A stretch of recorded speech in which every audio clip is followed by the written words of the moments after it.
Hey,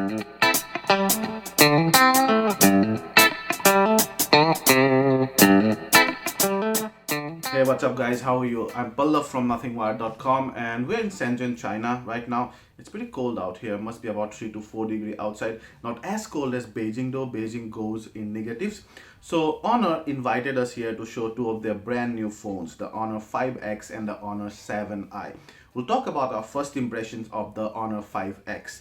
The 4X has been pretty popular in India, and someone in Honor just today told me that they possibly sold over 11 million 4X copies in India. This is not official statement, of course, but those of you who love the 4X must be looking forward to the 5X. The main difference between the 5X and the 4X, on the outside at least, is that the 5X now sports a mostly metal body. It will also do a good jump on the spec side from the 4X and will mostly sport a mid-range spec shade. Now, I don't know if Honor will increase the price. It should increase a tad bit, but if I know Honor, they should be still placing it at a very aggressive price in India. The Honor 5X will come in two variants. I don't know whether both these variants will make their way to India, but it will come in a 2GB and a 3GB RAM version. Both of those will retain their 16GB internal storage. They will sport Snapdragon 616 64-bit 8-core chipset, which will have a quad-core 1.5 gig plus a quad-core 1.2 gig CPUs. In China, the 2GB version cost about 1000 Chinese yuan, and the 3GB version cost about 1400 Chinese yuan. Now, right now, it's about 10.5 to 10.6 Indian rupees to 1 Chinese yuan. So you do the math. So here is our first impression and hands-on of the Honor 5X. Frankly, I wasn't expecting a metal or mostly metal 5X because 4X was more of an entry-level premium phone. But we have the gold version here, and this in combination with the metal body looks brilliant. You have the same 5.5-inch screen though, and the phone also looks quite fat. Same, so 5.5-inch screen. Now it has a full HD body, 5MP front camera, and then you have space for two SIMs and a micro SD card slot. Below you have the speaker grills, and then you have your typical power button and the volume rocker, both metal, and on top you have the 3.5mm jack and a noise cancelling mic. Behind you have a 13MP camera, LED flash, a fingerprint sensor. Now you cannot open the back, but it's divided into three parts. It has a nice, on the back it has a nice brushed aluminum look, which gives that premium feeling to the device. I do not know the weight, but it felt on the heavier side. Should be more than 150 grams. The Full HD 1080p display is bright and crisp enough, and you can see we are actually looking at the phone the outside under the sun. Not much brightness though, but still you can see it has good sunlight legibility.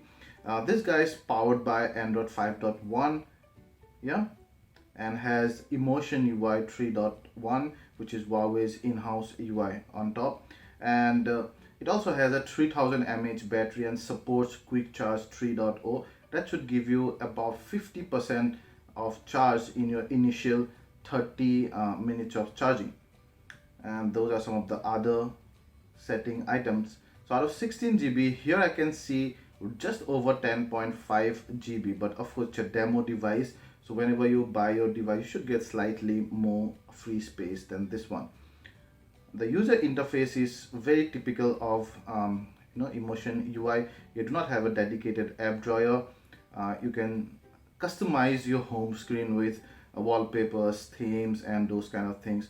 Also has lots and lots of tools and third-party apps, and also of course Google's own Android app. Now we won't see the Android apps here because it's China and Google does not run here. That's the 13MP camera,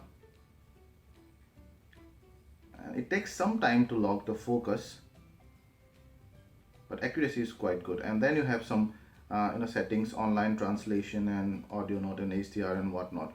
You can go to the main settings from there, and resolution max is 13MP. The max video recording is Full HD 1080p, and it cuts the sensor into a 16:9 aspect ratio. Let's check out the front camera. It's a 5MP front camera, and I look totally dark because I'm against the sun, and I don't blame the front camera for that. You can see our image sample to see how actually the front camera is, and just swipe up or down for different shooting modes like photo, videos, and those kind of thing. Yeah, so that's the camera. Now many of these pre-installed apps here might not make it to other markets because China is a very exclusive market. And that's the dialer, very similar to the 4X, I would say. And then you have the messaging app as well. There's the gallery, again very similar to the 4X. Yeah, and yeah, so that's about the user interface of the Honor 5X. As far as the user interface is concerned, it looks pretty similar to the 4X, but on the outside and power and spec wise, the 5X is a big jump from the 4X. Stay tuned for our full review. Thank you.